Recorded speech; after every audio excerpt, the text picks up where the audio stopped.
Good afternoon, my BC WrestlePod fans, and welcome to another rendition of Dual Dynasty, your weekly WWE review show here at BC WrestlePod. I am Mikey, also known as El, and I will be running the ones and twos as well as running this quick review for the week of WWE. My co-hosts are either sick or have other obligations that they have to, take care of. So I figured that this is just going to be a quick one. But before I get into everything, if you are new to BC WrestlePod and you want to enjoy more of what we offer, then I highly recommend you subscribing to our YouTube or following us on Twitch or Kick. We also have social medias. We are everywhere at BC WrestlePod, where if you want something more self-contained, like our report cards, our previews for the weekly televisions, and some other fun stuff like predictions and things like that. So it's a lot of fun, and we have a good time here. We also have some merch available at our shop at bcwrestlepodshop.fourthwall.com, where we have a plethora of new designs. We just in time for November. We have a Dia de los Muertos collection. And then coming very soon is our holiday collection for Christmas.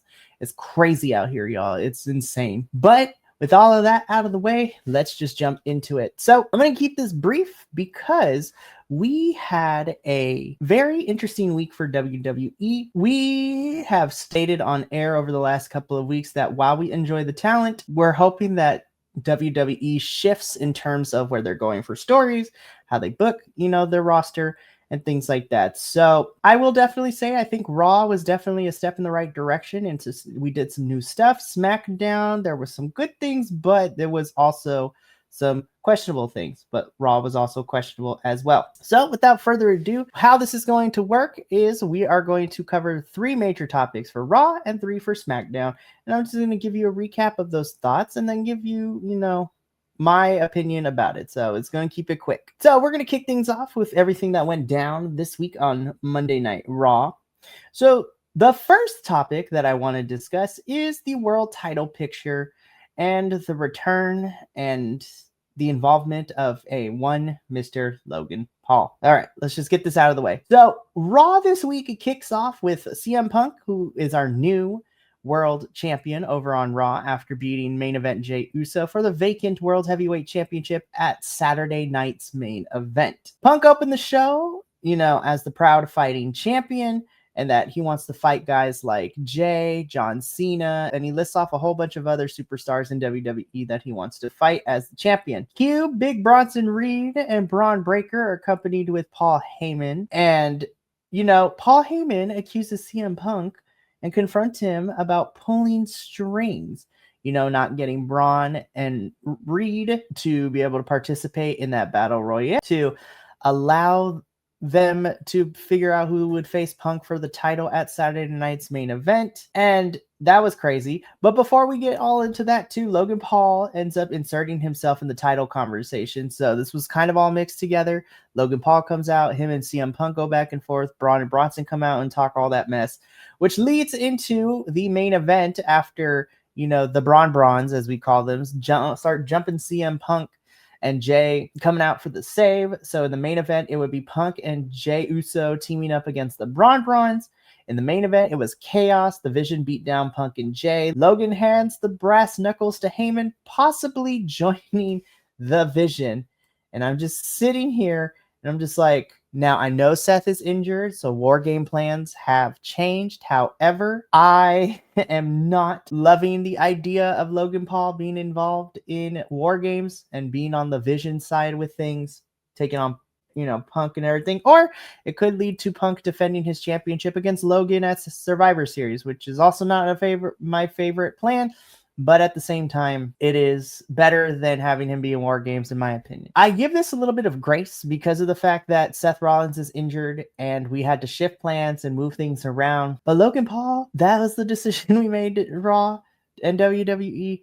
But anyways, so this is either going to lead to Braun, Reed, and Logan Paul, as well as 2 other people taking on taking on Punk, Jay maybe. And honestly, I don't know who else is going to be if we're building a Survivor teams, because what makes this tough too is the fact that while this is going on, we also have this tournament to determine who's going to be John Cena's final opponent at Saturday night's main event in December. So you're kind of holding up some people. And the fact that Survivor Series is in like 3 weeks and we are barely starting the build for Survivor Series is kind of crazy. And I feel like because Survivor Series, to me at least, is one of the big four, that the build should have started, concurrently with Saturday night's main event build. But hey, I don't work for WWE. I'm not in the writer's room. I'm not in creative. So who knows? They might know something that I don't. But my final thoughts on this whole thing, it seems that we're going to get a team led by Punk to take on the Vision and whoever else they can scrounge up in a War Games match, which is fine, which is cool, I guess. I have no idea. And again, we shall see. We are 3 weeks out from Survivor Series, so we're going to have to start getting people now. And again, with this tournament for John Cena's final opponent, it's holding some people up, and it's going to be, to me, it's going to be one of those other pay-per-view builds where it's just like, we got to get to the finish line really quickly. We got 3 weeks, like turn this homework in really quickly, half done, like let's do it. So this is weird. Yeah, we had to change plans, but I think we could have did something better. But hey, again, I'm not working in the creative room, so this is what we're getting. So that is my thoughts. Topic 2, though, and something I am a little bit more excited to talk about, is the fact that it seems that we are building to a Rey Mysterio versus Dominic Mysterio match at Survivor Series. Halfway through the show this week, Dominic declares himself the greatest luchador of all time. I mean, he is the WWE Intercontinental Champion and he is the AAA Mega Champion. So Dominic is holding these belts. Again, Dominic declares that he is the greatest luchador of all times, which then cues Rey to return and, tell us that he is medically cleared.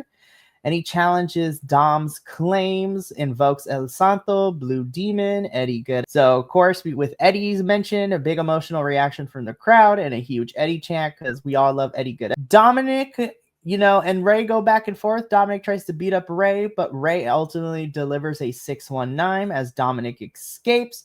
The Judgment Day remains scattered with competing priorities later in the show because Dominic's like, hey, I need you guys to help me out and deal with my dad and Rey. And, Finn and JD are like, no, because we have a championship match coming up. And Raquel and Roxanne are busy with, the women's tag team division at the moment. So Dominic's going to have to be a big boy and figure all this out. So this is funny to say, I'm excited.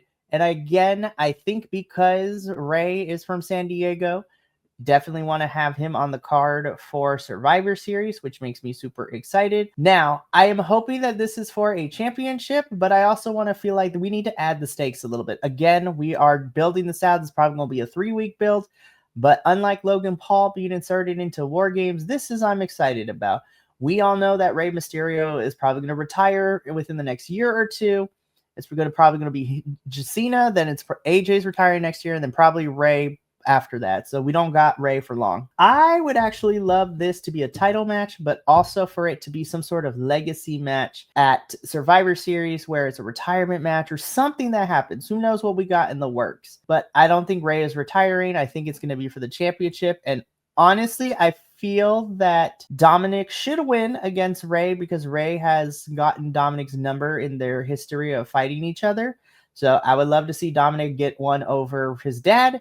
And you know what? Push him into the next level of being a superstar because Dom is amazing. I love Dominic Mysterio. He is fantastic. And the Judgment Day, we need to break them up. Like, I think it's time. We have ran its course. I thought we were breaking them up, and then we did it. And then there was the tease breakup, and then not again. I think we need to break up the Judgment Day, let everyone go their separate ways. I know they're probably waiting for Liv Morgan to come back so we can do all this, but they're not going anywhere. Like, I don't understand what we're doing anymore. They're just kind of just treading water, so to speak. So we need to break up the Judgment Day. And I'm hoping that by the end of this year, the Judgment Day will be no more. But that was one of the things I did like. And then finally, the last thing I want to talk about for Raw, and probably my favorite thing, is that the women's division is kind of cooking on both shows. Raw has gotten really, really good in terms of the women's division. This was a lot of fun, and this was great. So let's talk about the women's division on Raw this week, right? So the Judgment Day girls take on our women's world champion, Stephanie Vaquer and Nikki Bella. Nikki and Stephanie lose after Nikki gets pinned. Raquel Rodriguez next week is getting a title shot. So that should be a really good match. Nikki Bella later in the show has a crisis of confidence. Stephanie lifts her spirits, which means to tell me I was like, Nikki's about to turn on this girl very, very soon. So that's probably going to be a feud for Stephanie for a little bit. So I'm like, okay. Meanwhile, over in the tag team division, the Kabuki Warriors have a fantastic match against Bayley and Lyra Valkyria. This was probably my favorite match on Raw, and honestly probably my favorite match of the whole entire week for WWE of main roster. So the Kabuki Warriors beat Bayley and Valkyria and immediately, start going after Alexa Bliss and Charlotte Flair for the tag titles, which then leads into Asuka misting Alexa and Charlotte backstage to escalate the feud. We then get a Becky Lynch promo, and she cuts a brutal promo on Maxine Dupe, which is setting up some sort of grudge match, and I'm looking forward to it. And honestly, the women's division, I think, is finally on the right track. I'm hoping that we develop this more because, again, we had the Judgment Day girls going up against Nikki and Stephanie. So that's taking care of our world title picture. Meanwhile, in the tag team division, we have Lyra and Bayley and the Kabuki Warriors. And then with the tag team titles going to both Raw and SmackDown, Alexa Bliss and Charlotte Flair are out here doing the darn thing. So I've really been enjoying the women's division. I'm really hoping that they allow this to breathe and to not get this done and over with. And I think we are getting set up for our women's War Games match potentially, which I'm very interested to see how we're going to get there. But again, 3 weeks to me is not like a very long build, but we are finally going to hopefully this week, get into who's going to be on the Women's War Games team. So this should be really, really fun. So yeah, Raw is very good. Again, my final thoughts on Raw before going over to SmackDown is that I'm not really feeling the World Championship scene. I'm happy that Punk has the title, and I'm excited to see where it goes. However, I don't like Logan Paul's involvement. The Brawns are kind of just spinning their wheels a little bit. And I'm just trying to figure out, I know we had to pivot because of Seth being injured, but I'm really hoping that leading into Survivor Series and then leading out of Survivor Series for the remainder of the year, that we do something different. So the women's division on Raw is killing it right now. I love everybody involved, and I'm looking forward to this Dominic and Rey match at Survivor Series. Let's make it for a title or some sort of crazy stipulation. Let's have fun with it. Alrighty, so now let's get into the blue brand. So let's talk about Friday Night SmackDown, which was okay. It was not great. I'm gonna be completely honest with all of you. SmackDown was okay this week. There was some stuff I liked. There was a lot of things I have questions on, so let's just jump into it. Probably my biggest question right now is what we're getting. So Cody opens the show. Again, if you did not watch Saturday night's main event, I do not blame you because it was an okay show.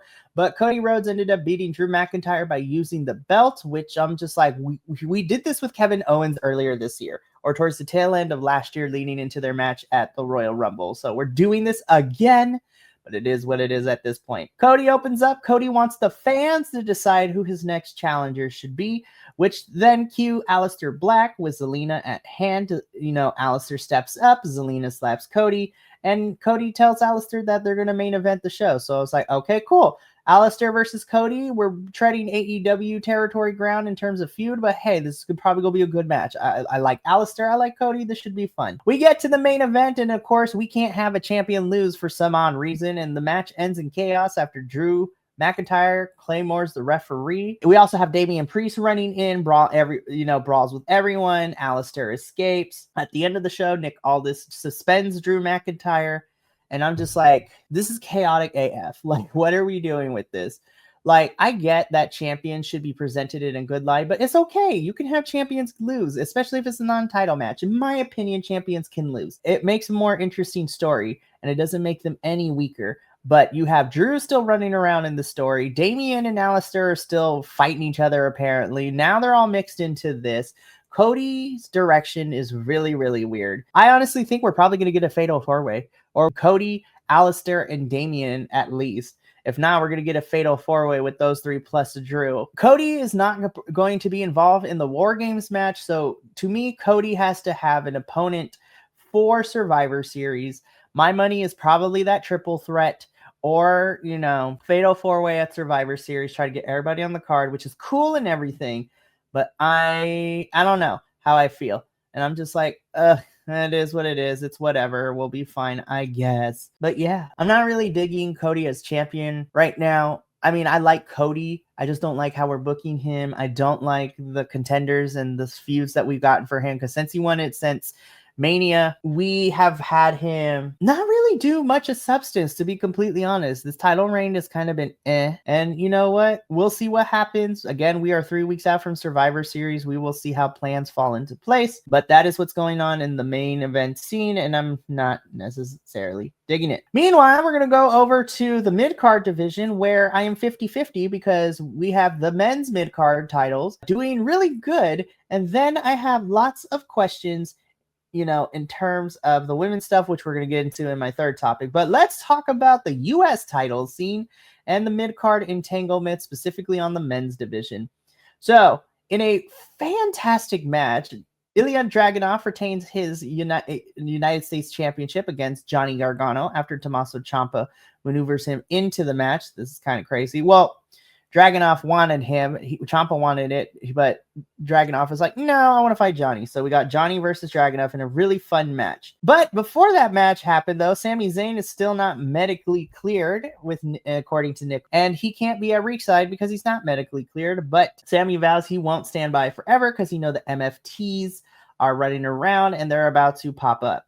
Which, we see because Ilya gets surrounded by the MFT. Sami comes out with the chair for the save. So this is, Sami. Well, Sami and the MFTs are crazy. So we're going to talk about that in a little bit. Meanwhile, we fast forward to Tala Tonga taking on Rey Fenn, and Tala Tonga beats the MFTs beat up Rey, and then that causes Sami to come on out for the save.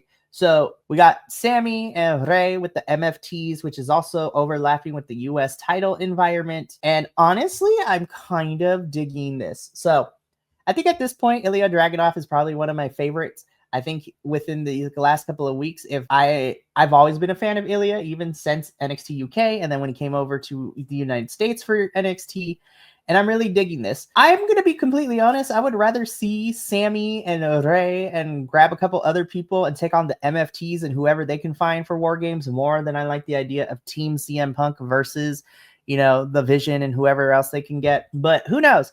We shall see what happens with all of that, because we also got the Wyatts running around. They be fighting with people. Like, who knows what's going on? So I'm enjoying all of this. And I think the men's mid-card is off to a really fun start and very intriguing. Now, I will say I'm over Sami fighting the Bloodline / MFTs, like all the Samoans. I want Sami to move on with something, but at least it is interesting for me because Solo Sikoa is starting to come back to what I loved him for in NXT, where he's a bruiser, but he's also funny as heck. So hopefully that is the case of what goes down with all of that, which brings me to my final topic for SmackDown, which is the women's division. And we have good things and some not so fun things to talk about. So let's start about some of the stuff I really like. So Jade Cargill comes out. She is our new WWE Women's Champion. Again, everyone now loves a heel Jade. And I've been saying since she joined the company 2 years ago, I was just like, if you want Jade to get over really quickly, you need to give her the baddie Jade from AEW. Let her be a heel because she's more in her element when she gets to talk her ish. That is all that happens with all of that. So Jade establishes dominance as the new women's champion and tells the women's roster that they are on notice. As she's leaving, Alexa and Charlotte come out as Charlotte has a match against Nia Jax. Charlotte immediately steps up and Jade and her have a little bit of a stare down. So we get into Charlotte Flair and Nia Jax, which, we see the SmackDown debut as she's been called up from NXT of the wonderful Miss Lash Legend. And I love it. It's fantastic. She is phenomenal. And I'm so happy to see her on SmackDown. I think she's going to be great. Her and Nia being paired together is going to be a lot of fun. And you have those two taking on Alexa and Charlotte, the Kabuki Warriors, Miss Charlotte and Alexa again. So we got a, double branded tag team, championship division for Raw and SmackDown, and it's craziness. So that should be a lot of fun. So Nia ends up winning with the help of Lash to beat Charlotte. And like I said, the Kabuki Warriors, Miss Charlotte and Alexa again. So things are getting crazy out here. So while it's a little over bloated for me, I am excited that, the women's tag team division is at least doing something. However, let's get into the women's United States Championship, because I am of two minds. We get Julia defending her title against Chelsea Green. I love me some Julia. Everybody knows that I've been following her since her, time in Stardom and Mighty Gold and Japan in general before coming to NXT and now being on the main roster. Chelsea Green is one of my favorites too. Not only is she a fantastic character and a fun wrestler to watch, but she is a girl's girl. She will call people out on their racism, their homophobia, their transphobia, like toxic behavior. Chelsea truly is a queen, and she gets one of these from me because Chelsea Green is amazing. However, what I was surprised by is that this match was less time than a WWE speed match, and Chelsea Green in like 2 minutes beats Julia for the Women's United States Championship, which I love it. Chelsea's going to do fun stuff with. But this is where I have to call out and the creative team of main roster, because we don't know how to book champions for some odd reason. I had the same issue with Judgment Day that I do with Julia. When Julia won the title off of Zelina Vega, I was excited because Julia is that girl. She can kick all the butt and she could have a fun run. Julia defended this thing like twice, and then she had this match against Chelsea and lost it. And I'm just trying to figure out what we are doing with Julia. Even though Julia had the Women's United States Championship, she should have been booked like her counterpart on Raw with Stephanie Vaughn. I think Julia should be a dominant champion. You should have her have feuds. Let her fight people for it. Like, I just don't understand why Hunter would not let Julia be on TV. And I don't want people saying it's like, oh, she can't speak English. Girl, you need to watch her promos from Stardom and Mighty Gold when she cut those promos in English. Her English is very good, and that's not even a non-factor. It's just that for whatever reason, Hunter cannot book these champions, especially if they are of a minority persuasion. So I'm just like, I don't get it. And it frustrates me because I love Chelsea. She's going to do phenomenal stuff. But why did we give Julia the championship if she wasn't going to be able to do anything fun? I don't understand. And it's SmackDown's women's division. I will say, I think the characters are probably my favorites more than the women on Raw right now. However, it's very uneven. Raw, at least the women's division over there, has a solid game plan because we have the Judgment Day girls, and then Bailey and Lyra, Becky and Maxine are feuding for, which is a lot of fun to see. Of course, we have Stephanie and Nikki involved, so that women's division's doing great. But then over on SmackDown, we're kind of just running all over the place. We called up Lash Legend, and she's with Nia. Charlotte and Alexa are traveling between both shows, so is the Kabuki Warriors. I mean, Jade is about to have a match with B-Fab next week, and it seems that her and Michin might be involved, which is fun. But there's not a solid game plan for SmackDown. And then when Chelsea Green being a double champ is fun, but it's also very hard because, what's next for Julia? What do we do with her? Because I still don't understand why Kiana James is paired with her. I really don't know. It's really weird. But with the Women's United States Championship, I'm really hoping that they either have Julia feud with Chelsea or we push Julia to do something else. Like, let's build her up, because that tweet she sent out about she's literally going to crash out and she's going to take everyone out. I'm really hoping that means we can start pushing Julia to the top of the card, because I feel like that's where she should be, and it would be a lot of fun. But yeah, that's it for this week's WWE review. Overall, I think that Raw was definitely pretty good. SmackDown was hit or miss.